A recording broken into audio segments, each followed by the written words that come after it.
যতই মনে মনে তৃপ্তি বোধ করেন বিএনপি সবচেয়ে বড় দল, জনগণ যদি মুখটা ফিরিয়ে নেয় আপনার আমার কিন্তু কোনো স্থান নেই। যত বড় যাই হই না কেন, আমরা নিজেরা নিজেরা যত বড় যাই মনে করি না কেন। আমি আজকে গত কয়েক মাস ধরে বলছি, সামনের নির্বাচন এত সহজ নয় আপনারা যত সহজ ভাবছেন।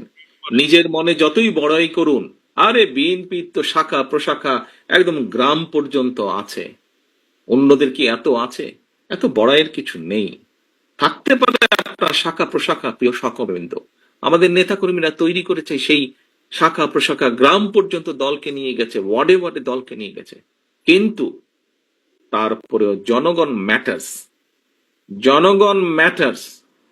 সেই জনগণই হচ্ছে আমাদের শক্তি, জনগণই হচ্ছে আমাদের সমর্থন, জনগণই হচ্ছে শক্তি। জনগণ সাথে না থাকলে জনগণ 5ই আগস্ট দেখিয়ে দিয়েছে। কাজে আমরা যদি ভুল করি, জনগণ আবার কোনো একটা কিছু দেখিয়ে দিবে, তখন কিন্তু পস্তাতে হবে, তখন কিন্তু হাপির টেস করতে হবে। সহকর্মীবৃন্দ, এখনো সময় আছে। আসুন আসুন আসুন, আমরা জনগণের পাশে থাকি, জনগণের সাথে থাকি।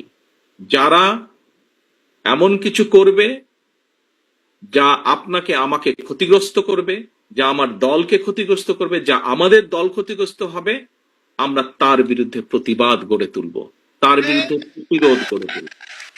আজকে শহীদ জিয়ার 89তম জন্মবার্ষিকীতে যদি শহীদ জিয়াকে সত্যিকার ভাবে আমাদের স্মরণ করতে হয়, যদি শহীদ জিয়াকে সত্যিকার ভাবে সম্মান জানাতে হয়, আজকে দেশনেত্রী খালেদা জিয়া, ওনার জন্য আমরা দোয়া করছি সুস্থতার জন্য।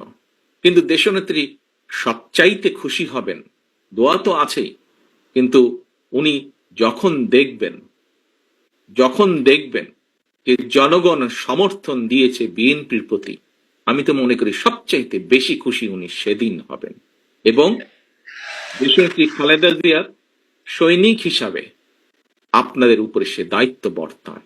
সহকর্মীবৃন্দ, আমরা কে ছোট নেতা, কে গ্রামের নেতা, কে ইউনিয়নের নেতা, কে বড় নেতা, কে বিভাগীয় নেতা, কে কেন্দ্রীয় নেতা, বিষয় এটি নয়। বিষয় একটি, আমাদের ঐক্যবদ্ধ থাকতে হবে, আমাদেরকে অন্যায়ের বিরুদ্ধে থাকতে হবে, আমাদেরকে অন্যায়ের বিরুদ্ধে প্রতিরোধ করতে হবে, আমাদেরকে এমন ভাবে দাঁড়াতে হবে যাতে জনগণ বোঝে যে আমরা তাদের সাথে আছি, জনগণ বোঝে আমরা তাদের পাশে আছি, জনগণ বোঝে যে জনগণ যেভাবে চায় আমরা সেভাবেই আছি, জনগণের প্রত্যাশা অনুযায়ী আমরা সেভাবেই তাদের পাশে আছি। দুদিন আগে আমি একজন ব্যক্তির টক শো দেখছিলাম। উনি কথা প্রসঙ্গে বলছিলেন, সে আলোচক কথা প্রসঙ্গে বলছিলেন যে উনি এখনো ঠিক বুঝে উঠতে পারছেন না, যেই স্বৈরাচার পালিয়ে গিয়েছে তারা আবার মাথা ছাড়া দেওয়ার চেষ্টা করছে। চেষ্টা ঠিক আছে, করতেই পারে তারা, কিন্তু তারা যদি ভোটের মাঠে নামে, কি নিয়ে তারা মানুষের সামনে হাজির হবে? পেছনের গুলা বাদই দিলাম, উনি বলছেন যে পেছনের গুলো না হয় বাদই দিলাম, এই জুলাই অগস্ট মাসে যে হত্যাকাণ্ড ঘটেছে, প্রায় 1.5 থেকে 2,000 মানুষকে যে হত্যা করেছে, প্রায় 30,000-এর মতন মানুষকে যে তারা জখম করেছে, ইউনিসেফের বক্তব্য অনুযায়ী 64টা শিশুকে তারা হত্যা করেছে, এর জবাব তারা মানুষের সামনে কি দিবে? এই জবাবগুলো তো তাদেরকে দিতেই হবে। সহকর্মীবৃন্দ, আমরা যদি সেই দিনটি আসা পর্যন্ত আমাদের ভিতরে যদি কেউ কিছু করে, জবাব তো আপনাকে দিতে হবে। যখন আপনি 2 দিন পরে ভোটের জন্য মানুষের কাছে যাবেন, আপনাকে জবাব দিতে হবে না?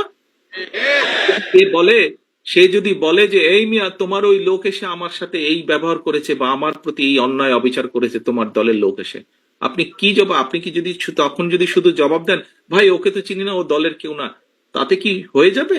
তাতে তো হবে না। প্রিয় সহকর্মীবৃন্দ, আমাদের সামনে উদাহরণ আছে, একদম কটকটা একদম পরিষ্কার উদাহরণ আছে। জনগণ যখন ক্ষিপ্ত হয়, জনগণ কিভাবে স্বৈরাচারকে খেদিয়ে দেশ থেকে পালিয়ে যেতে বাধ্য করে। সহকর্মীবৃন্দ, মাত্র কদিন আগে, এখনো চোখের সামনে জল জল করছে সেই উদাহরণ। জনগণ যদি ক্ষিপ্ত হয়, যতই মনে মনে তৃপ্তি বোধ করেন বিএনপি সবচেয়ে বড় দল, আমি জানি হয়তো আমার এই কথাটার কিছু কিছু রিয়াকশন হলেও হতে পারে, বিভিন্ন জন বিভিন্ন ভাবে টুইস্ট করতে পারেন। দলীয় প্রোগ্রাম বলছি, তারপরে এটা তো দলীয় থাকবে না, এখানে সাংবাদিক ভাইয়েরা আছেন, ইন্টারনেটে কানেক্টেড, এটা বেরিয়ে যাবে। বিষয়টি হচ্ছে যে জলজল করছে সেই উদাহরণ, কাজেই দিন শেষে কিন্তু সেই জনগণ, দিন শেষে সেই জনগণ, আমরা সকলে সেই জনগণের সমর্থন পাওয়ার চেষ্টা করছি। কাজেই সমর্থন যদি পেতেই হয়, কেন আমরা সত্যিকার ভালোভাবে সেই সমর্থন নেওয়ার চেষ্টা করব না? কেন আপনি কেন আপনি অন্যায়ের বিরুদ্ধে চোখ বন্ধ করে রাখবেন? প্রিয় সহকর্মীবৃন্দ, দিন শেষে সেই জনগণের কাছেই যেতে হবে। জনগণ যদি মুখটা ফিরিয়ে নেয়, আপনার আমার কিন্তু কোনো স্থান নেই।